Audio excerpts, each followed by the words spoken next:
कोकण आहे साहित्य रत्नांची खाण। याच भूमी नदीलीत साने गुरुजी, विंदा, खांडेकर, जयवंत दळवीं सारखी अनेक रत्न। हाच वारसा चालवतायत नव्या पिढीचे, नव्या दमाचे साहित्यिक। अशाच साहित्यिकांसाठी कोकण सातनं आणलं हक्काचं व्यासपीठ। जागर कोकणच्या साहित्य रत्नांचा। नमस्कार। कोकणचं पहिलं दैनिक कोकण सात व कोकणचं नंबर 1 महाचॅनल कोकण सात लाईव्ह या दोघांच्या संयुक्त विद्यमाने आपण कोकणामध्ये जागर कोकणच्या साहित्य रत्नांचा हा विशेष कार्यक्रम हाती घेतला आहे। आपण सिंधुदुर्ग जिल्ह्यातील जी साहित्यातील खरी रत्न आहे, जी साहित्यामध्ये योगदान देत आहेत आणि त्यांचं योगदान असं आहे की अनेक लोकांना अजूनही हे त्यांनी दिलेलं योगदान अनेक लोकांपर्यंत पोहोचलेलं नाही आहे। त्यांचं योगदान इतकं मोठं आहे की खरं तर या रत्नांकडूनच आपल्या जी नवतरुण पिढी आहे त्या सगळ्यांनी प्रेरणा घेऊन खूप काही करू शकतात आणि आपण तोच धागा पकडून ही साहित्य चळवळ सिंधुदुर्ग जिल्ह्यामध्ये सुरू केली, तळ कोकणात सुरू केलेली। संबंध कोकणमध्ये आपल्याला जी साहित्यामधली रत्न आहेत ती आपण त्यांचा शोध घेतोय, त्यांच्यापर्यंत पोहोचतोय, थेट त्यांच्या घरी जातोय, त्यांची संवाद साधतोय आणि या रत्नांनी जे साहित्यामध्ये योगदान दिलेले आहे, नवी पिढी जी साहित्यामध्ये येते, वाचन संस्कृती वाढली पाहिजे, साहित्य संस्कृती आपली आहे ती वृद्धिंगत झाली पाहिजे, या सगळ्या दृष्टीतनं आपण जागर कोकणच्या साहित्य रत्नांचा हा विशेष कार्यक्रम हाती घेतला आणि आज आपण थेट पोहोचलेलो आहोत ते कुडाळमध्ये।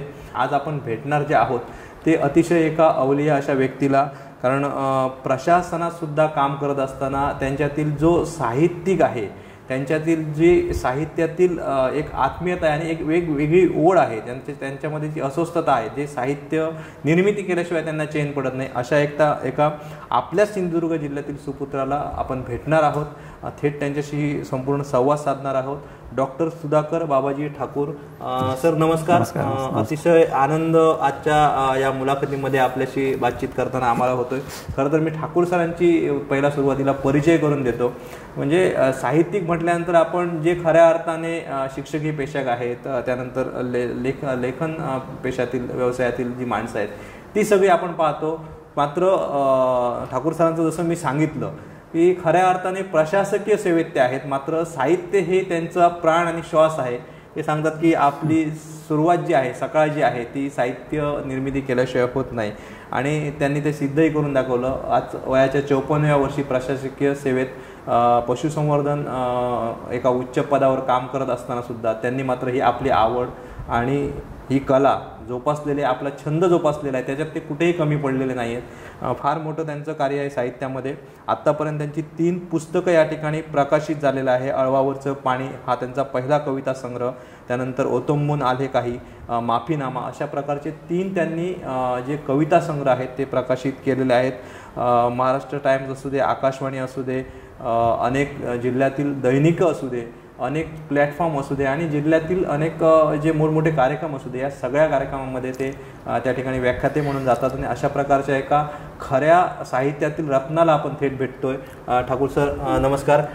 सगळ्यात महत्त्वाचं म्हणजे आपण अशा पद्धतीने पुढे जात आहे, जिल्ह्यातील साहित्य रत्न शोधत आहोत आणि आज तुमच्यापर्यंत आम्ही पोहोचलोय। खरं तर आम्हाला तुमच्याकडे पोहोचायला उशीरच झाला असं म्हणायला पाहिजे, मात्र आपलं जे एकंदरीत कार्य आणि आपलं काम जे आहे साहित्यामध्ये चर्चा करताना जे समोर आलं ते इतकं उल्लेखनीय आहे। ते खऱ्या म्हणजे साहित्य प्रेमींसाठी तर ती एक प्रेरणा आणि ऊर्जाच आहे। काय सांगाल, कसे आपण म्हणजे प्रशासकीय सेवेत आपण तर काम करतायच, पण साहित्य आणि त्यातही कविता लेखन आणि ही सगळी साहित्यातील आवड ही केव्हापासून आपल्याकडे अशी मनात भिनली आणि आपण हे नेमकं काव्यलेखन किंवा लेखन साहित्य निर्मिती केव्हापासून सुरुवात केला? सुरुवातीपासून जर सांगायचं म्हटलं तर माझे वडील शिक्षक होते आणि वडील मला त्यांच्या शाळेच्या वाचनाला येथील पुस्तकं आणून द्यायचे आणि मी साधारण एक 5वी 6वीमध्ये असताना ही सगळी पुस्तकं ते द्यायला लागले आणि मला हा वाचनाचा छंद जडला आणि मग प्राथमिक शाळेमध्ये गेलो, माध्यमिक विद्यालयामध्ये गेलो आणि तिथे मग मला शिक्षकही असे भेटले, मराठीचे विशेषतः, कारण भाषा हा पूर्वीपासून माझा आवडीचा विषय होता आणि हे लोक मला, ह्या शिक्षिका असतील माझ्या पोंक्षे मॅडम होत्या किंवा पाटील नावाचे एक गुरुजी होते, तर हे सगळे मला पुस्तकं देत गेले आणि ही पुस्तकं वाचनाचा मला छंद जडत गेला आणि मग पुढच्या सगळ्या कालावधीमध्ये मग महाविद्यालयामध्ये असेल, मुंबईला मी असताना किंवा नंतरच्या आयुष्यामध्ये प्रशासकीय सेवेमध्ये काम करताना वाचन हा माझा प्राण बनला। म्हणजे वाचनाशिवाय किमान 4 ते 5 तास रोज वाचल्याशिवाय मला काही चैन पडत नाही। मग लोकसत्ता असतो, तरुण भारत असतो आणि आपलं टोपीवाला वाचनालय जे आहे कुडाळचं, हे आत्ता कुडाळमध्ये गेली 25 वर्ष दर 15 दिवसांनी एक 3 पुस्तकं वगैरे जाऊन ती आणणं आणि बदलणं आणि वाचणं, हे सगळं केल्याशिवाय 4 ते 5 तासाचा हा सगळा काही प्रकार असतो. सकाळचा वेळ असतो तो लेखनासाठी असतो, 1-1.5 तासभर मी लिखाण करतो आणि बाकीचा वेळ सगळा असतो तो वाचनामध्ये असतो. आणि असं काही केल्याशिवाय मग झोप लागत नाही. प्रशासकीय सेवेमध्ये मी काम करतो, परंतु मला खरा जो आनंद आहे, निर्मितीचा आनंद जो आहे तो या वाचनामध्ये लेखनामध्येच मिळतो. आणि मला असं वाटतं की निर्मितीचा आनंद असतो हाच खरा आनंद असतो. आणि हा आनंद कलावंत आणि शेतकरी या दोघांनाच मिळतो, कारण ते काहीतरी निर्माण करत असतात. बाकीचे सगळे लोक आहेत ते इकडचं तिकडे इतर कामाल उदर करत असतात, ते स्वतः काही निर्माण करत नाहीत. त्यामुळे निर्मितीचा आनंद हा वेगळा आहे आणि तो मी दिन प्रतिदिन मिळवत असतो. नक्कीच, जसं मी म्हटलं तुम्हाला की कविता लेखन खरं तर आपला श्वास बनलेला आहे. प्रत्येक दिवशी आपली एक नवी कविता असते. आत्ताच आपण सांगितलं की जवळपास 500च्या वर कविता ज्या आहेत त्या आपण फेसबुकवर पोस्टसुद्धा केलेल्या आहेत. बरोबर. काय नेमकं ही कविता लेखन मधली जी आवड आहे किंवा कविता काव्य निर्मिती ही जी आवड आहे ही कशी निर्माण झाली? कसं झालं की मी तुम्हाला सांगतो सर की मी वयाच्या 18व्या-20व्या वर्षी ज्यावेळी कॉलेजला होतो त्यावेळी मी काही गंमत म्हणून कविता लिहिल्या होत्या आणि त्या कविता मध्यंतरीच्या काळामध्ये मी काहीच केलं नाही. आणि ज्यावेळी मी वयाच्या 40ला पोचलो म्हणजे 2010च्या दरम्यान, त्यावेळी मी जुनी कवितांची वही काढून वाचत असताना मला असं जाणवलं की 18व्या-20व्या वर्षी जर आपण इतकं चांगलं लिहिलं असेल तर आता वयाच्या 40मध्ये आपण काहीतरी वेगळं लिहू शकतो असा मी विचार केला. आणि 40मध्ये मी पुनश्च हरिओम ज्याला आपण म्हणतो अशा पद्धतीने कविता लिहायला सुरुवात केली. आता कविताच का हा एक प्रश्न आहे, तुम्ही मला विचारता, अनेक लोक तो तसा विचारतात. तर माझा सुरुवातीपासून अल्पाक्षरत्वावर विश्वास आहे. म्हणजे जसे आपण औषधाची कॅप्सूल असते, गोळी असते, ज्याच्यामध्ये ठासून औषध भरलेलं असतं, किंवा दारूगोळा असतो, एखादा ॲटम बॉम्ब असतो ज्याच्यामध्ये ठासून दारूगोळा भरलेला असतो. तर तशा पद्धतीचं अल्पाक्षरत्व असावं, म्हणजे कमीत कमी शब्दामध्ये आपण जास्तीत जास्त संदेश लोकांना देऊ शकू, राईट ऑन टार्गेट ज्याला आपण इंग्लिशमध्ये म्हणतो. तशा पद्धतीचं हे गोळीबंद काहीतरी देणं जे आहे ते फक्त कवितेतूनच होऊ शकतं अशा पद्धतीची माझी धारणा बनत गेली. आणि मग बाकीचं जे लेखन आहे, कादंबरी असेल, कथा असेल किंवा इतर, हे काहीतरी आमटीमध्ये पाणी घालून आमटी पातळ करणं वगैरे वगैरे आहे असं मला वाटायला लागलं. आणि मी कवितेकडे गेलो आणि मी कविताच करायला लागलो. आता या कविता केल्यानंतर सुरुवातीला 70-80 माझ्या कविता झाल्यानंतर मग या कविता प्रकाशित कशा करायचा असा प्रश्न निर्माण झाला. आणि माझा स्वभाव असा नव्हता की कुठल्या प्रकाशकाकडे आपण जावं आणि त्याचे पाय धरावेत आणि कविता प्रकाशित करून घ्याव्यात. त्यामुळे मी त्या केल्या नाहीत. परंतु एक असा सुहृद माणूस म्हणजे माझा मिळाला की जो मला म्हणाला की महाराष्ट्र शासनाची नवोदित लेखकांना अनुदान, नवलेखकांना अनुदान अशी महाराष्ट्र राज्य साहित्य संस्कृती मंडळाची योजना आहे. आणि त्या योजनेसाठी मी माझे 70-80 कविता पाठवून दिल्या. आणि मला एक म्हणजे भाग्याची गोष्ट अशी आहे की माझ्या त्या कविता संग्रह माझा तो सिलेक्ट झाला त्या साहित्य संस्कृती मंडळाने. त्यावेळी मधु मंगेश कर्णिक साहित्य संस्कृती मंडळाचे अध्यक्ष होते. आणि महाराष्ट्र शासनाच्या अनुदानातून साहित्य संस्कृती मंडळाच्या अळवावरचे पाणी हा माझा पहिलाच कविता संग्रह 2014 साली प्रकाशित झाला. आणि त्याला मग अनेक पुरस्कार मिळाले. लोकमान्य सेवा संघ नावाची एक प्रतिष्ठित संस्था आहे विलेपार्ले मुंबईची, तर तिचा त्या वर्षीचा मोरेश्वर पटवर्धन पुरस्कार सर्वोत्कृष्ट काव्यसंग्रहाचा तिला मिळाला. त्याची समीक्षणं आली महाराष्ट्र टाइम्समध्ये, लोकसत्तामध्ये. आणि मग हा प्रकार थोडा वाढत गेला. आणि मग दुसरा कविता संग्रह माझा ओथंबून आले काही या नावाचा 2016मध्ये आला. आणि तिसरा माफीनामा नावाचा 2017मध्ये आला. आणि मग बऱ्याच लोकांचं असं म्हणणं पडलं की तुमच्या पुस्तकं आम्हाला वाचायला मिळतीलच असं नाही, मग तुम्ही सामाजिक माध्यमांवर या, सोशल मीडियावर या. मग मी ओथंबून आले काही या नावाचं एक फेसबुक पेज तयार केलं आणि त्याच्यावर मी दर एक दिवस आड एक अशा पद्धतीने कविता पोस्ट करायला लागलो. आणि आता जवळपास 400-500 कविता मी गेल्या 4 वर्षामध्ये या फेसबुक पेजवर पोस्ट केलेल्या आहेत. या कविताच असतात किंवा काही एक 10-15 ओळीची छोटी स्फुटं अशा पद्धतीचं हे लेखन असतं. आणि त्याच्यामध्ये मला एक विलक्षण समाधान मिळतं. आणि कवितेवर अव्यभिचारी निष्ठा ठेवून कवितेचंच फक्त आराधना आणि हे करणारा, भक्ती करणारा मी माणूस आहे. साहित्याच्या अन्य प्रकारांमध्ये जसं आपण म्हणजे खऱ्या आराधकच कवितेचे बनलेले आहात. म्हणजे आम्हालाही नक्की आवडेल, कारण 400 ते 500 काव्यांची निर्मिती आणि ते पण अगदी एक तुम्हाला एक आश्चर्य वाटेल की मी एक दिवस आड एक कविता पोस्ट करतो, परंतु दर दिवशी मी 1 किंवा 2 कविता लिहितो. म्हणजे माझ्या लिहिण्याचा वेग आहे तो 2 दिवसात 4 कविता आहे आणि पोस्ट करण्याचा 2 दिवसातून 1 आहे. लोक मला अनेक वेळा विचारतात की तुम्ही 1 दिवस आड एक कविता पोस्ट करताय, मग हे किती दिवस चालेल, ती किती निर्मिती तुम्ही कराल? तर मी लोकांना असं सांगतो की मी जिवंत असेपर्यंत तर हे चालेलच, परंतु मी गेल्यानंतर सुद्धा माझ्या मुलांनी जर ठरवलं तर हे पेज ती अजून 10-15-20 वर्ष चालवतील एवढी निर्मिती मी करून जाईल. नक्कीच मी त्या प्रश्नाकडे येतो. पण मला वाटतं की एवढं सगळं आपण भरभरून बोलताय, काव्याबाबत बोलताय, कवितेबाबत बोलताय, तर इतकं सगळं कवितेबाबत बोलताना मला वाटतं सुरुवातीला 1-2 आपण जर कविता एवढं काव्य निर्मिती केलेली आहे आणि ते जर आमच्या दर्शकांना ऐकवलात तर काय नेमकं तुम्ही ज्याला श्वास मानताय तो काय श्वास आहे हे आमच्या दर्शकांना कळेल. आता एक बघा, मी ज्या भूमिकेतून लिहितो त्याबद्दल मी लिहितो. म्हणजे मी कशाची फिकीर करत नाही, कोणी वाचतंय न वाचतंय, मला कोणी काही कॉम्प्लिमेंट देतं आहे, माझी कोणी अभिनंदन करतं आहे किंवा काय. तर ती एक भूमिका माझी जी आहे त्याच्याबद्दलची एक कविता आहे. आपण आपलं लिहित राहावं, कोणी वाचोत न वाचोत. काही जण वाचतीलही थोडे, वाचल्यानंतर विसरून जातील बरेचसे, तरीही आपण लिहित राहावं आणि रीत होत राहावं. साचलेलं पाणी थोडं वाहू द्यावं आणि नवीनासाठी थोडी जागा तयार करावी. आपण लिहितो आपल्यासाठी, आपलं तसं देणं घेणं कोणाशी नाहीच. आपलेच श्वास मोजावेत आपण आणि त्यांचा बिनचूक हिशेबही ठेवावा आपण. चुकलेल्या प्रत्येक श्वासागणिक अस्वस्थ व्हावं आपण आणि आपल्यालाच जाब विचारावा आपण. वाऱ्याच्या दिशेने आपण कधी जाऊच नाही. शीड फाटली नौका घेऊन वादळात भरकटावं आपण आणि शक्य झालंच तर जलसमाधीचा आनंदही लुटावा आपण. दिशांच्या शोधार्थ कोलंबस होऊन फिरावा आपण आणि सप्तर्षींना साक्षी ठेवून ध्रुवाचा शोध घ्यावा आपण. शेवटचा दिवा विझण्याआधी एक दिवा पेटवून मंदपणे जळत राहावं आपण, कोण्या आंधळ्याला दिसो न दिसो. ह्या भूमिकेतून मी लिहितो. क्या बात आहे. आणि एक अजून फक्त कवितेच्या निर्मिती संदर्भात बरेचसे लोक प्रश्न असा विचारतात की तुम्हाला कविता कशी सुचते, अशा पद्धतीचा प्रश्न विचारतात. तर ह्या सगळ्या प्रश्नांची उत्तर मी कवितेतूनच देतो. जनरली मला जे काही विचारलं जातं त्याचं उत्तर मी गद्यातून देत नाही, मी कवितेतूनच देतो. तर असा प्रश्न एका माणसाने मला विचारला की तुम्हाला कविता कशी सुचते, तर त्यावेळी त्याला उत्तर देण्यासाठी लिहिलेली मी कविता आहे बाष्पीभवन नावाची. हे सगळं ठरवून होत नाही, हे सगळं गिरवून येत नाही.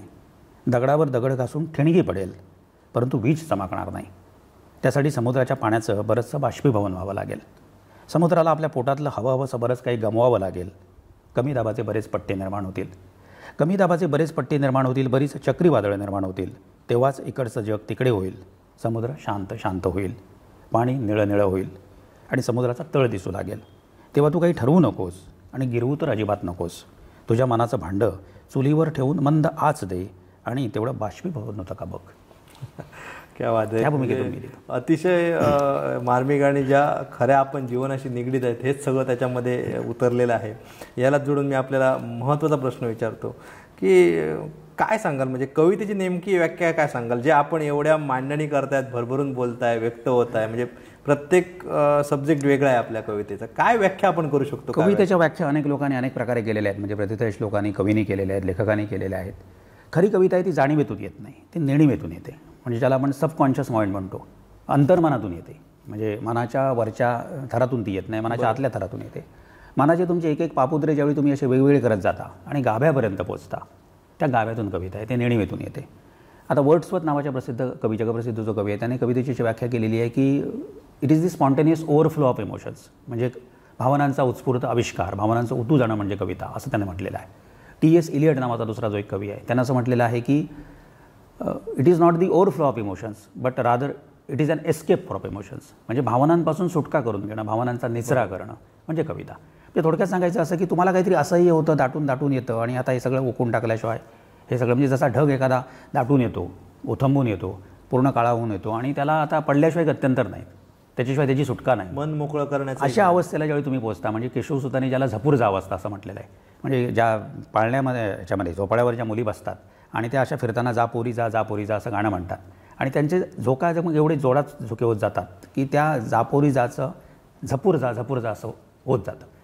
ती झपूर्जा अवस्था आहे, उन्मनी अवस्था ज्याला आपण म्हणतो. त्या उन्मनी अवस्थेला ज्यावेळी तुम्ही जाता त्यावेळी तुमच्याकडून जी निर्माण होती ती कविता, नाहीतर मग ती खरडेकाशी पांढऱ्यावर काळं करणं एवढंच. नक्कीच. अगदी कवितेची सुद्धा आपण व्याख्या सांगितलेली आहे. सगळ्यात महत्त्वाचं हे सगळं करत असताना आपण आत्ता 3 काव्यसंग्रहांबद्दल तर बोललो जे आपले प्रसिद्ध झालेले आहेत. काय नेमकं या काव्यसंग्रहांमध्ये आहे, कशी या काव्यसंग्रहांची सुद्धा नावं जी आहेत ती आपल्याला कशी काय सुचली आणि अजून काय निर्मिती आपण करू इच्छित आहे याच्यामध्ये? कसं आहे की मी लिहिताना मुळामध्ये माझं एक असं धोरण आहे पहिल्यापासून की मी कॅज्युअली काही लिहित नाही, बरोबरचं काही लिहित नाही. त्यामुळे प्रेमकविता वगैरे अशा पद्धतीचा काही माझा प्रकार लिहिलेला नाही आहे. माझा पहिला कविता संग्रहाचं नाव आहे आळवावरचं पाणी. म्हणजे हे जीवन जे आहे हे सगळं अस्थिर आहे, क्षणभंगूर आहे, आळवावरचं आहे ते. परंतु आळवावरच्या पाण्यालासुद्धा एक वेगळा टच आहे बघा तुम्ही. आळवावरचं पाणी जरी क्षणभंगूर असलं ते केव्हाही घरंगळून जाईल, केव्हाही पडून जाईल अशी परिस्थिती असली तरी जोपर्यंत ते आळवावर तो थेंब आहे तोपर्यंत तो स्फटिक शुभ्र असतो, सगळा सूर्य त्या थेंबामध्ये सामावलेला असतो. त्यामुळे जीवन जरी क्षणभंगूर असलं तरी ते आळवावरच्या थेंबासारखं स्फटिक शुभ्र आहे, ते फार मोठं आहे. अशा पद्धतीचं माझं ते मांडणं आहे आळवावरच्या पाणीमध्ये. त्याच्यानंतर मग दुसरा कविता संग्रह आला तो ओथंबून आले काही. याच्यामध्ये माझी कवितेची भूमिका आहे की मी मुळात तुम्हाला म्हटल्याप्रमाणे ओथंबून आल्याशिवाय मी काही लिहित नाही.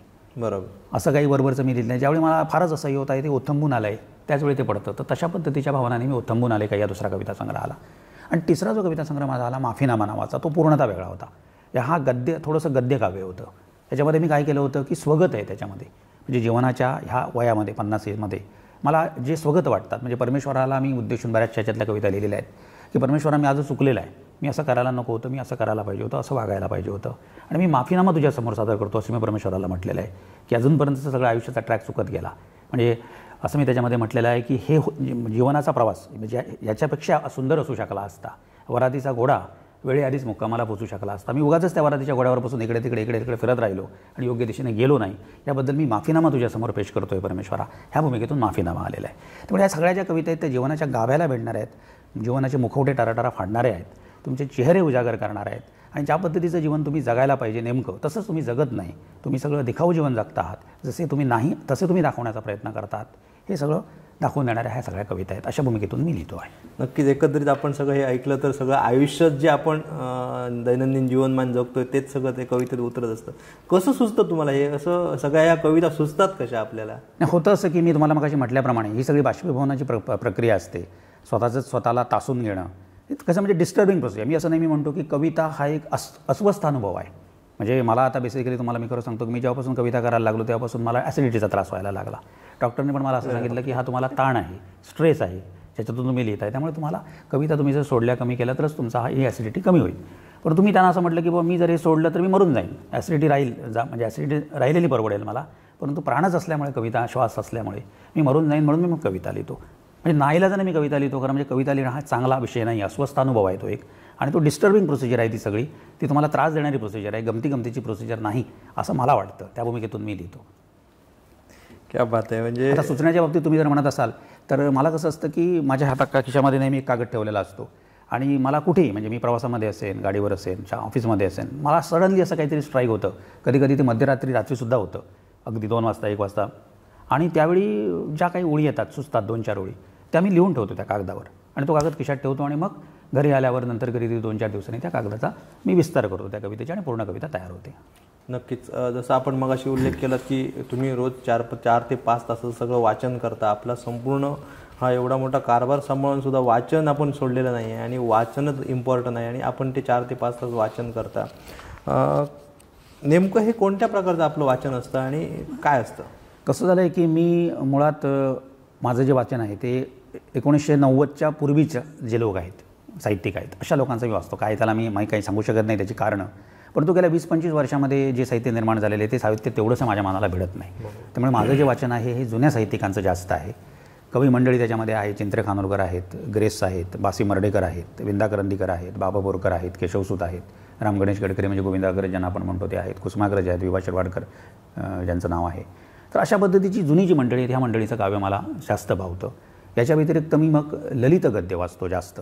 त्याच्यामध्येही मग गंभीर लेखन, मग त्या दुर्गा भागवत असतील किंवा व्यंकटेश माडगुळकरांसारखे माणूस जे एकाच वेळी गंभीरही आहेत आणि एकाच वेळी लाईटही जे लिहितात, अशा पद्धतीचे लोक आहेत ते मी वाचतो. त्याच्यानंतर इरावती कर्वे आहेत, अशा पद्धतीच्या लोकांचं वाचन. आणि पाश्चात्य काही लोक असतील म्हणजे टॉल्स्टॉयचं काही वाचन, त्यांची अनुवादित पुस्तकं असतील, पुष्किनची काही पुस्तकं असतील, डॉस्टोयेव्स्कीची असतील, किंवा अँटन चेखॉवची असतील, शेक्सपियरची असतील, काफ्काची असतील, काम्यूची असतील, अशा पद्धतीचे जे पाश्चात्य लेखक आहेत, युरोपियन लेखक असतील किंवा रशियन लेखक असतील, तर अशा लेखकांची पुस्तकं मी वाचतो. आणि एकंदरीत जीवनाला असं पिळवटून टाकणारं आणि असं खरवडून काढणारं काही लिखाण असलं तरच मला ते आवडतं. वरवरचं काही असं मलमपट्टी करणारं लिखाण आणि मजा देणारं लिखाण काही आवडत नाही.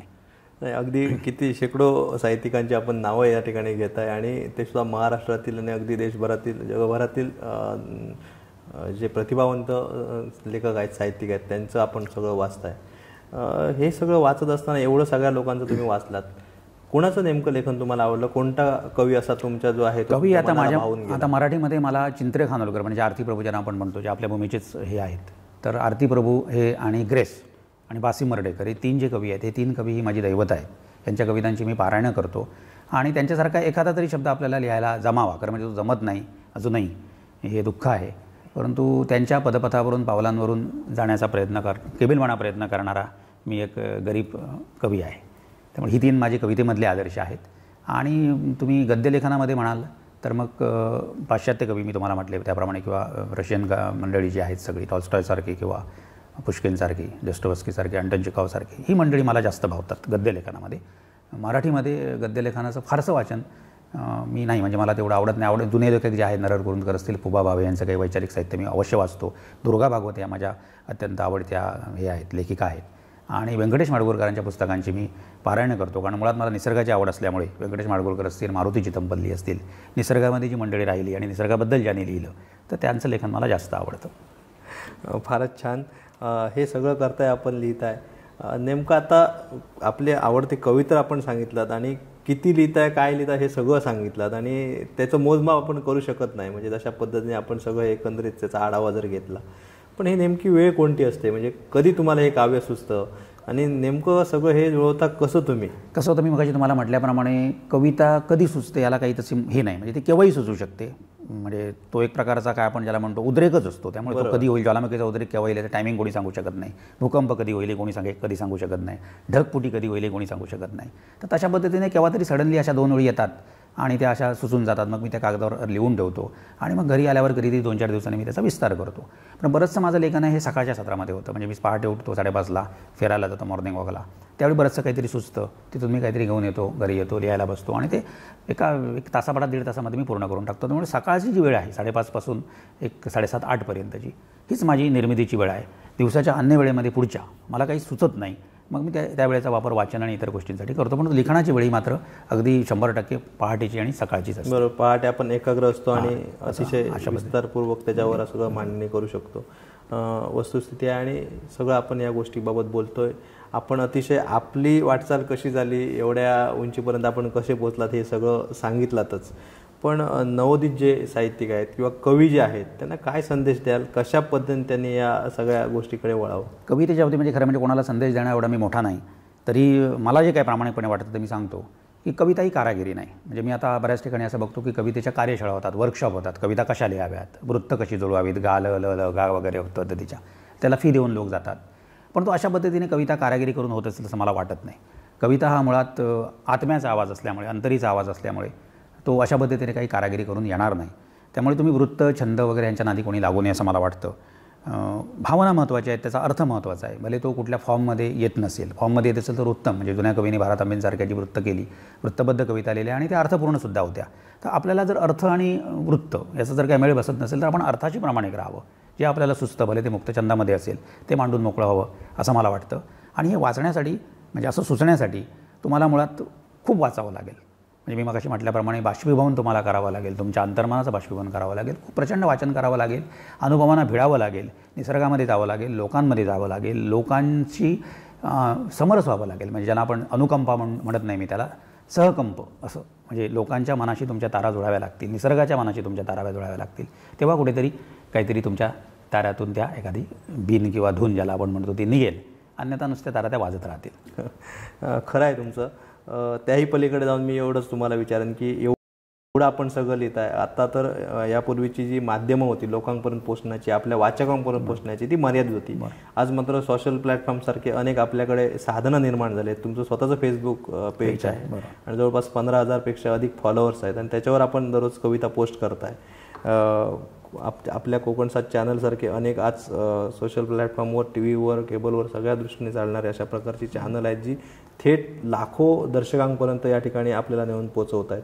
हे सगळं आपण करतोय. काय सांगाल या वाचकांना, नेमकं कशा पद्धतीने कसं झालेलं आहे? म्हणजे मला असं वाटतं की आपण जसं जसं तंत्रज्ञानाच्या आहारी जातो आहोत सगळ्याच बाबतीत, म्हणजे ते साहित्य असेल किंवा अन्य सगळ्या कला असतील, तशा कला लोप पावत चाललेल्या आहेत. कारण तंत्रज्ञान जे आहे ते तंत्रज्ञान ह्या कलांवर मात करत आहे असं माझं म्हणणं आहे.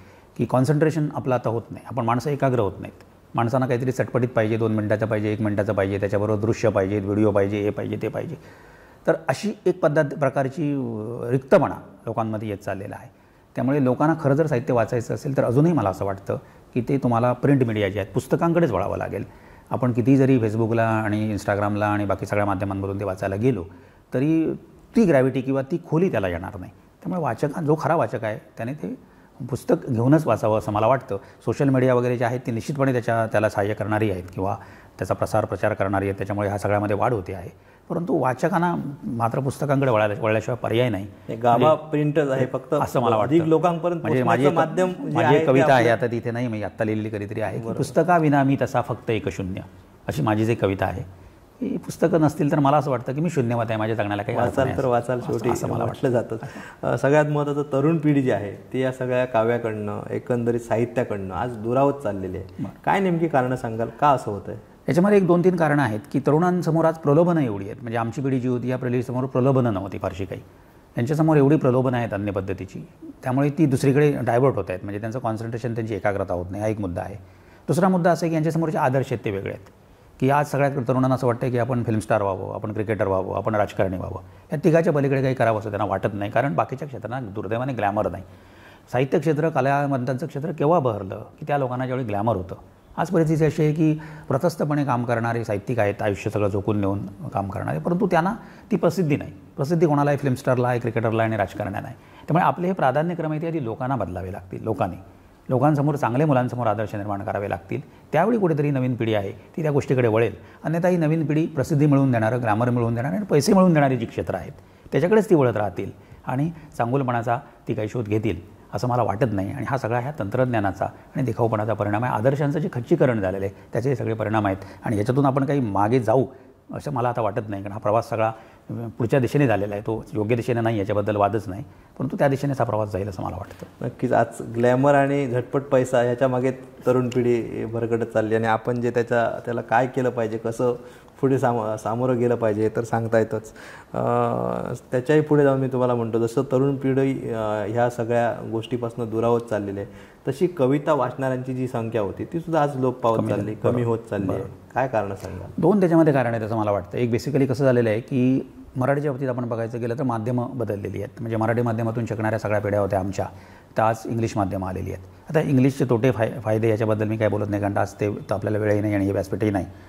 त्यामुळे झालेलं असं आहे की ही मुलं इंग्लिशमधून शिकलेली, त्यांना जर इंग्लिशही येत नाही, त्यांना जर मराठीही येत नाही. कारण कसं जगामध्ये हे सिद्ध झालेलं आहे की मातृभाषेतून मिळणारं शिक्षण हेच खरं शिक्षण आहे आणि तुमच्यावरती संस्कार घेऊन येतं, सगळे विचार तुम्हाला देऊन जातं. त्यामुळे हा जो काही संकर झालेला आहे हा एक मुख्य कारण आहे की मग लोक मराठीपासून दुरावलेले आहेत. दुसरा मुद्दा त्याच्यामधला असा आहे की चांगली कविता निर्माण होत नाही.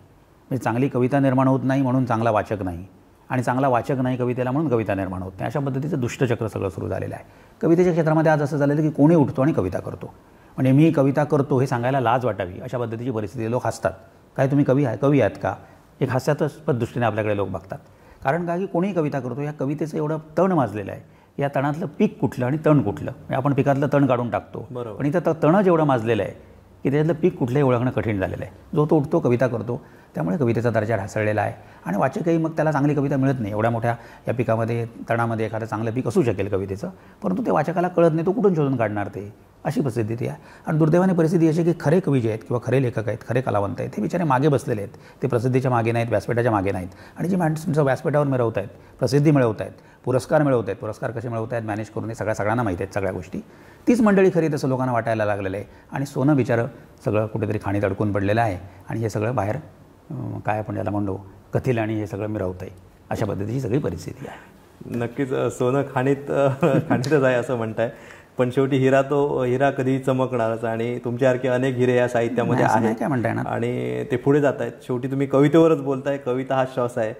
मला वाटतं अजून एखादी कविता जर आमच्या दर्शकांसाठी तुम्ही वाचलात या निमित्ताने, आपण पुढच्या प्रश्नाकडे जाऊच, तर तुमच्याकडे अक्षरशः भांडार भरलेलं आहे या काव्यांचं आणि सोलकित काव्यांचं. त्याच्यातली एखाद दुसरी कविता आपण. ही बघा, ही कविता माझे बाबा ज्यावेळी वारले त्यावेळी मी तुम्हाला उत्स्फूर्तपणा जो म्हटला, स्पॉन्टिनिटी म्हणजे जे उमाळून येतं ती कविता, तर त्यावेळी मला सुचलेली ही कविता आहे बाबा म्हणून. अशक्यतेच्या धुक्यास भेदून, अशक्यतेच्या धुक्यास भेदून परतून यावे तुम्ही एकदा, अशक्यतेच्या धुक्यास भेदून परतून यावे तुम्ही एकदा, मांडीवरती डोके ठेवून गोंजारून घ्यावे मीही दोनदा. जाणे झाले तुमचे तेव्हा, जाणे झाले तुमचे तेव्हा, कळले नाही काही कारण, विचारात मी मग्न आणखी सुन्न मनाला ग्लानी सर्वदा. तुम्ही जराशी घाई केली, तुम्ही जराशी घाई केली, अडवीत तुम्हास मी बसलो नाही, परतून ना येण्यासाठी गेला तुम्ही हीच आपदा. तसे आपण कमीच बोललो, पण वडिलांच्या आपला संवाद तसा नसतो. तसे आपण कमीच बोललो, हसलो तर एक दोनदा, या हृदयीचे त्या हृदयी मग कसे कळाले आणि कितीदा. अश्वत्थाचे का झाड कोसळे कधी, अश्वत्थाचे का झाड कोसळे कधी, पाखरात ज्याचा जीव कोंडला, लोंबत बसतो अदांतरी मग मी, देता तरी का हात एकदा. म्हणजे अशा पद्धतीचं ते उमळून आल्याशिवाय खरं काव्य होत नाही असं मला वाटतं. अगदी खरं आहे. भावना उतून आल्याशिवाय. बाब असतो आणि त्या बाप भावना आपल्या या काव्यातून व्यक्त झाल्या. आणि असं काहीतरी झाल्याशिवाय मी लिहितच नाही मुळात. बरोबर. नक्कीच आपण अगदी भावनिक झाला या काव्याच्या माध्यमातून. शेवटी तो एक आपल्यातील व्यक्त होण्याचं काव्य हे शेवटी माध्यम आहे आणि ते आपण करत असतो. आपण अगदी शेवटच्या टप्प्यात येतोय, पण तरीही मी तुम्हाला एवढंच विचारेन की जसं तुम्ही उल्लेख केलात की सिंधुदुर्ग ही खरी साहित्यिकांची, जसं आपण म्हणतो तशी खाण आहे. अनेक साहित्यरत्न आहेत. आपण कित्येक साहित्यिकांची ज्यांची परंपरा लाभलेली आहे, म्हणजे ती एवढी मोठी परंपरा आहे आणि एवढं मोठं सगळं आपल्याला कलाकारांच्या खाणींमध्ये ही साहित्याची निर्मिती सगळी हे सगळं लाभलेलं आहे. काय सांगाल, तुम्हाला काय वाटतं येणारा जो भविष्यकाळ आहे तो सिंधुदुर्गातील या साहित्यिकांसाठी, साहित्यप्रेमींसाठी काय तुम्हाला कसा वाटतोय आणि नेमका आशावाद या माध्यमातून काय व्यक्त करावं? कसं आहे की कोकणभूमी ही सगळ्याच रत्नांची खाण आहे आणि साहित्य रत्न सगळी आहेत ती आपल्या कोकणभूमीत निर्माण झालेली आहेत. म्हणजे त्याच्यामध्ये अगदी जायरबलीच्या आपल्या जयवंत दळवींपासून जे सुरू झालं, किंवा विसा खांडेकर शिरोड्याला होते, केशवसूत काही काळ सावंतवाडीमध्ये होते, कविवर्य वसंत सावंत सावंतवाडीमध्ये होते, आपले चिंत्र खानोलकर आरती प्रभू खानोलीमध्ये होते, आपल्या बागलाच्या राईमध्ये होते, कुडाळमध्ये होते. याच्या व्यतिरिक्त मंगेश पाडगावकरांचा काही काळ उभादांडाला वेंगोल्यामध्ये गेला. त्याच्यानंतर मग आपले हे असतील विंदा करंदीकर असतील कोरले रालवलीचे. आणि मग आपण रत्नागिरी जिल्ह्यामध्ये गेल्यानंतर परत केशवसूत रत्नागिरी मालगुणचे, शेणापेंडचे आपल्या ह्याचे तुंबाडचे कोच ज्यांनी लिहिलं किंवा गारंबीचं बाबू ज्यांनी लिहिलं. तर ही अशी फार मोठमोठी म्हणजे मधुमकेश कर्णिक आपल्या करूळची, अशा पद्धतीची फार हिमालयाच्या उंचीची माणसं आपल्या भूमीमध्ये निर्माण झाली. आणि मला वाटतं ही माणसं निर्माण होण्यामध्ये खरं कारण हे आहे, इथला निसर्ग हे आहे. इथल्या निसर्गाचं जे आव्हान आहे ते तितकं मोहक आणि आश्वासक आहे की इथे काहीतरी वेगळं घडण्याची शक्यता फार जास्त असते. म्हणजे आपण बघायला गेलो तर समृद्ध जे भाग होते पश्चिम महाराष्ट्रासारखे, तर तिथे खरं साहित्य घडलं. म्हणजे जगात आपण कुठेही जरी गेलात तरी आपल्या असं लक्षात येईल की अशा ज्या काही वंचित भूमी होत्या, उजाड भूमी होत्या किंवा जिथे कसली तरी कमतरता होती आर्थिक किंवा काय, तर त्या ठिकाणूनच खरे साहित्यिक निर्माण झाले. रशियामध्ये पण तसंच घडलं. तर त्यामुळे कोकण भूमीतून अशा पद्धतीचे साहित्यिक निर्माण झाले.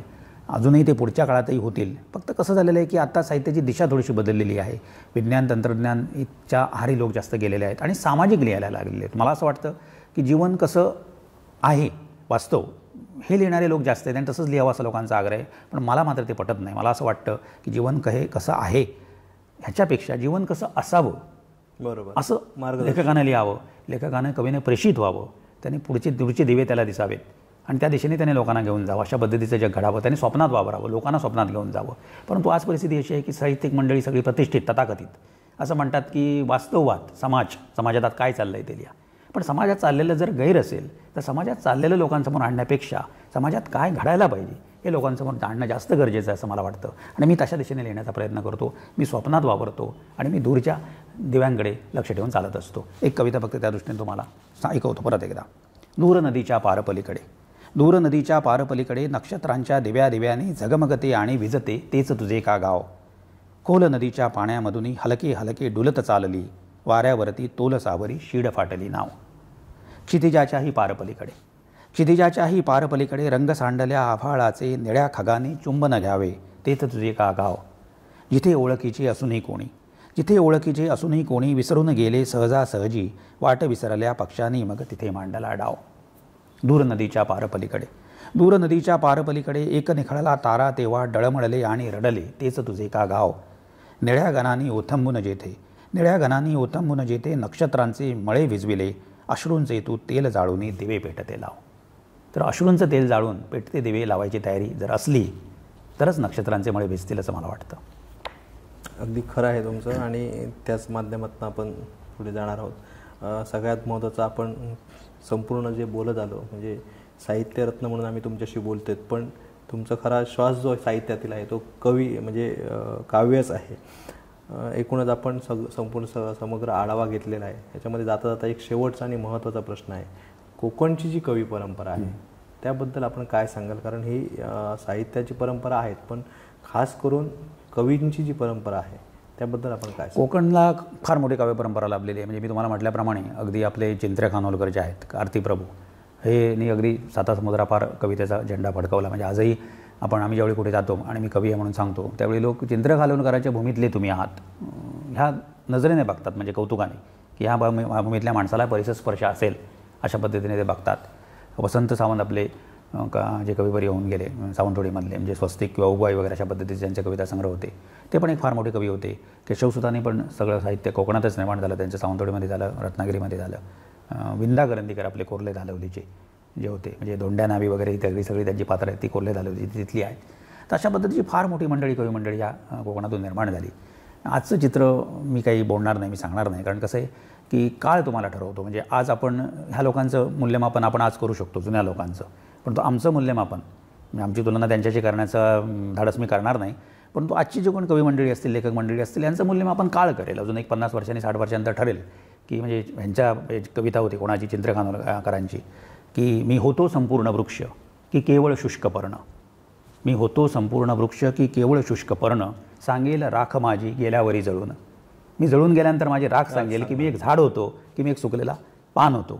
त्यामुळे आम्ही सुकलेली पानं आहोत की आम्ही वृक्ष आहोत हे 50 वर्षानंतर ठरेल. आणि मला वाटतं 50 वर्षानंतर आम्ही फक्त पानच होतो असंच ठरण्याची शक्यता जास्त आहे सगळ्याच कवींच्या बाबतीत. तुमच्यातील कवी मन आहे ते तुम्हाला स्वस्त बसू देत नाही. अगदी त्याच्याही पलीकडे जाऊन मी जे आम्हालाही स्वस्त बसू देत नाही आहे असा एक प्रश्न जो आहे की आपण सगळं तुमचं, आम्ही तुमच्याकडे जे खरे पोचलो ते एक प्रशासन व्यवस्थेतील एक कवी म्हणाने एक कवी म्हणून. आणि आपण जर आपल्याशी संपूर्ण ही मुलाखत बघितली किंवा आपल्याशी संपूर्ण संवाद जर संवाद आपण जर एक मागोवा घेतला तर कुठेही प्रशासकीय कामकाजातील एकही याचा उल्लेख कुठे इथे आला नाही. मात्र आपण प्रशासकीय तुमच्या सेवेतही, तुमच्या कर्तव्यातही कुठे कमी नाही आहात. ही सगळी सांगड आपण घालताय. कसं हे गणित जमवत आहे आणि कसं पुढे जात आहे? कसं असतं, एक अशी म्हण आहे की आपण म्हणतो की आवड असेल तर सवड निघते. मुळात कसं आहे की मी आता जिल्हा परिषद संवर्धन अधिकारी या पदावर जिल्ह्याला काम करतो जिल्ह्यामध्ये. परंतु ते करत असताना माझ्या मनामध्ये कवितेचं सतत चिंतन चालू असतं. म्हणजे पु ल देशपांडेंनी असं म्हटलेलं आहे की तुम्ही एखादा व्यवसाय किंवा एखादी नोकरी किंवा एखादा काही धंदा असेल जो हे तुम्ही उपजीविकेसाठी करता, म्हणजे तुमचं चरितार्थ जाणण्यासाठी. परंतु तुम्हाला जीवनाचं प्रयोजन जे आहे, म्हणजे जीवन जगावं कशाला, कारण ज्याला आपण म्हणतो, ते तुमच्या छंदातून मिळेल. म्हणजे तुम्ही जगताना धंदा पाणी नोकरी अवश्य करा, ती जगण्यासाठी करा, परंतु जगावं कशाला ह्याचं काहीतरी कारण पाहिजे ना, प्रयोजन पाहिजे, तर ते तुम्हाला तुमच्या छंदातून मिळेल. त्यामुळे तो मी छंद जपतो आणि नोकरी मी माझ्या छंदासाठी करतो. मी नोकरीसाठी छंद नाही, छंदासाठी नोकरी. सगळं प्राधान्य छंदाला आहे. आणि वेळेच्या बाबतीत तुम्ही म्हटलात तर मला तो वेळ काढतोच मी. म्हणजे मला मी म्हटल्याप्रमाणे 4-5 तास वाचल्याशिवाय आणि लिहिल्याशिवाय जर झोपच येत नसेल तर ते करावंच लागतं ना. कारण जसा आपला श्वास आहे तो आपल्याला घ्यावाच लागतो किंवा आपल्याला जेवण आहे ते घ्यावंच लागतं, पाणी प्यावंच लागतं. तर तशाच पद्धतीने तो वेळ निघतो आणि ते सगळं केलं जातं, आपोआप होतं ते. अगदी खरं आहे. संपूर्ण जर आपण पाहिलं एकंदरीत कोकणचा हा निसर्ग, तर प्रत्येकाला कविमन बनवणारा असा हा निसर्ग आहे. आणि ही जी साहित्य परंपरा आहे, हे जे कोकणातील साहित्य रत्न जे आहेत आणि साहित्य चळवळ जी आहे ती रुंदिंगत करण्यासाठी कोकण साधने हा उपक्रम हाती घेतला आणि आज आपल्याशी संवाद साधता आला. अतिशय चांगल्या पद्धतीने हा संवाद झाला. ही जर आपली संपूर्ण साहित्य परंपरा, ही साहित्य संस्कृती आहे ती अधिक रुंदिंगत झाली पाहिजे, कोकणामध्ये याचा विस्तार झाला पाहिजे, तर काय संदेश द्याल? नेमकं काय झालं पाहिजे? एक म्हणजे तुमच्या लोकांचं खरंच कौतुक आहे की तुम्ही साहित्यरत्न शोधायला निघालात. म्हणजे कुठल्याही चॅनलवाले मला असं वाटत नाहीत की आता साहित्यरत्न शोधायला निघाले असतील असं. कारण त्यांच्यासाठी इतर कितीतरी चांगल्या बातम्या, चांगल्या म्हणण्यापेक्षा त्यांना मार्केट मिळवून देणाऱ्या, म्हणजे राजकारणीच इतक्या तुम्हाला हे पुरवत आहेत, बातम्या पुरवत आहेत की ते सोडून दुसरीकडे द्यायची तुम्हाला काही गरज नाही. किंवा रोज कुठेतरी खून होतो आहे, रोज कुठेतरी अपघात होत आहेत, रोज कुठेतरी चोऱ्या होत आहेत, अशा पद्धतीच्या बातम्या घेऊन सगळे चॅनलवाले चाललेले आहेत. आणि अशा परिस्थितीमध्ये तुम्ही हे साहित्यरत्नांचा शोध घ्यायला निघाला आहे. खरं म्हणजे अव्यापारिशू व्यापार ज्याला आपण म्हणतो, तुकाबाचाच व्यापार आहे, तरी तुम्ही तो करता, ते खरं म्हणजे कौतुकास्पद आहे. आणि ही वाळवंटाची हिरवळ आहे असं मी म्हणेन, म्हणजे मरुभूमी की कोकण साधने अशा पद्धतीचा उपक्रम घेतलेला आहे. तर असे जर ह्या लोकांना जर ग्लॅमर मिळाला, मला माझं म्हणणं एवढंच आहे की अशा पद्धतीची कलावंत मंडळी, मी साहित्यिकाबद्दलच बोलत नाही, कवीबद्दल बोलत नाही, चित्रकार असेल, शिल्पकार असेल, नर्तक असेल, कोणी असेल, तर ह्या लोकांना कुठेतरी रेकग्निशन ज्याला आपण म्हणतो, ओळख, हे 4 माणसं मला ओळखत आहेत, माझं कौतुक करतायत, माझ्या पाठीवर कौतुकाची थाप मारतायत, पैसा नको, बाकी काही नको, व्यासपीठ नको, पण लोक कौतुक करतायत आमचं, असं ज्यावेळी परिस्थिती निर्माण होईल आपल्या देशामध्ये, दुर्दैवाने ती आज नाही, एकेकाळी होती, अनेक पाश्चात्य देशांमध्ये, युरोपियन कंट्रीजमध्ये ती आहे की कलावंताचा मान एवढा मोठा आहे. आज आपण इंग्लंडमध्ये गेलो तर आपल्याला असं दिसतं की शेक्सपियरला मान एवढा आहे की तो दुसऱ्या कुठल्याही क्षेत्रातल्या माणसाला नाही. शेक्सपियर ही त्याची राष्ट्रीय संपत्ती मानतात, ते अशा पद्धतीने त्यांचं चालतं. तर तशी आपण राष्ट्रीय संपत्ती मानतोत का? आपल्याकडे रवींद्रनाथ टागोर होऊन गेले, किती लोक रवींद्रनाथ टागोरांना राष्ट्रीय संपत्ती मानतात? किंवा आपली ही मंडळी, आता मी ज्यांची चर्चा केली, हे साहित्यिक मंडळी असतील, करत नाहीत. त्यामुळे आपल्याला लोकांना बदलावं लागेल, लोकांना प्राधान्यक्रम त्यांचे बदलावे लागतील, कोणाला महत्त्व द्यावं आणि कोणाला डावलावं, कोणाला अनुधाकाने मारावं. लोक नेमकं उलट करतायत की ज्या माणसांना एवढं प्रसिद्धी मिळायला नको त्यांना लोक द्यायला निघालेले आहेत. तुम्ही चॅनलवाले पण तसंच करा, तुम्ही नाही, अपवाद असेल तुमचा, साहित्यरत्न तुम्ही आता करताय म्हणजे, पण अशा पद्धतीने तुम्हीच आहात, तर तुम्हालाही बदलावं लागेल, लोकांनाही बदलावं लागेल आणि चांगल्या माणसांचा शोध आपल्याला घ्यावा लागेल, तर चांगलं टिकेल. अन्यथा आपल्याला सगळीकडे विषवल्लीच वाढलेली दिसेल. नक्कीच आमचा तोच प्रयत्न आहे. कोकणसातच्या या संपूर्ण प्लॅटफॉर्मवर खरी आपली कोकणची जी परंपरा आहे आणि शेवटी साहित्य हा जीवनातील श्वास आहे आणि त्यालाच कुठेतरी एक ग्लोबल प्लॅटफॉर्म द्यावा, या ग्लोबल प्लॅटफॉर्मवर आणावं, यासाठीच हा प्रयत्न आहे. कोकणसातच्या टीमच्या माध्यमातून आपण चॅनल आणि दैनिक या दोन्ही प्लॅटफॉर्मवर या मुलाखती प्रसिद्ध करतोय. त्यानंतर त्या संपूर्ण कोकणातीलच नव्हे तर जगभरातील दर्शकांपर्यंत पोहोचवतोय आणि आमचा तोच प्रयत्न राहणार आहे. तुमच्यासारखे कित्येक असे साहित्यिक आणि रत्न जे आहेत ती अजूनही या सगळ्या ग्लोबल प्लॅटफॉर्मपासून बाजूलाच आहेत 100% आणि त्यांच्यापर्यंत या निमित्ताने आम्हाला पोहोचता येतो, याचा अतिशय आनंद आहे. आणि आपल्याशी इतका मनमोकळेपणाने आणि दिलखुलास संवाद साधला, खूप आम्हालाही माहिती मिळाली, अतिशय आनंद आहे. आणि आपले मनापासून धन्यवाद सर. आपल्यालाही शुभेच्छा. आपल्या प्रशासकीय कारकीर्द तर आहेच, पण आपण जे कविमन जपताय या वयातही, जे तुम्हाला स्वस्त बसू देत नाही, ते एखाद्या युवकाला सुद्धा खऱ्या अर्थाने लाजवणारा आणि तितकीच प्रेरणा देणारा सुद्धा आहे. तुम्हाला मनापासून शुभेच्छा. दर्शक हो, मी एवढंच सांगेन की असं हे जे सगळे साहित्यिक आहे हे आपली खरी रत्न आहे आणि हे आपली खरी श्रीमंती आहे. आणि कोकणला हीच कलाकारांची श्रीमंती लाभलेली आहे आणि ती पुढे जाण्यासाठी काय केलं पाहिजे, काय झालं पाहिजे, ते अशा ज्यांनी स्वतःला या सगळ्या क्षेत्रामध्ये वाहून घेतलेल्या आहेत त्याच व्यक्तींकडनं समोर येत आहे. नक्कीच आम्ही अशा जी आमच्या पूर्ण या विशेष कार्यक्रमाच्या माध्यमातून जी कोकणची साहित्यरत्न आहेत ती आम्ही संपूर्ण दर्शकांसमोर आणतोय आणि हा कार्यक्रम पुढे घेऊन जातोय. तर यापुढेही नवीन नवीन आमच्या या संपूर्ण कार्यक्रमांमध्ये आपण अनेक अशा आमच्या दिग्गज कलाकारांना भेटणार आहोत, साहित्यिकांना भेटणार आहोत, रत्नांना भेटणार आहोत. तुर्तास आपण इथेच थांबतोय.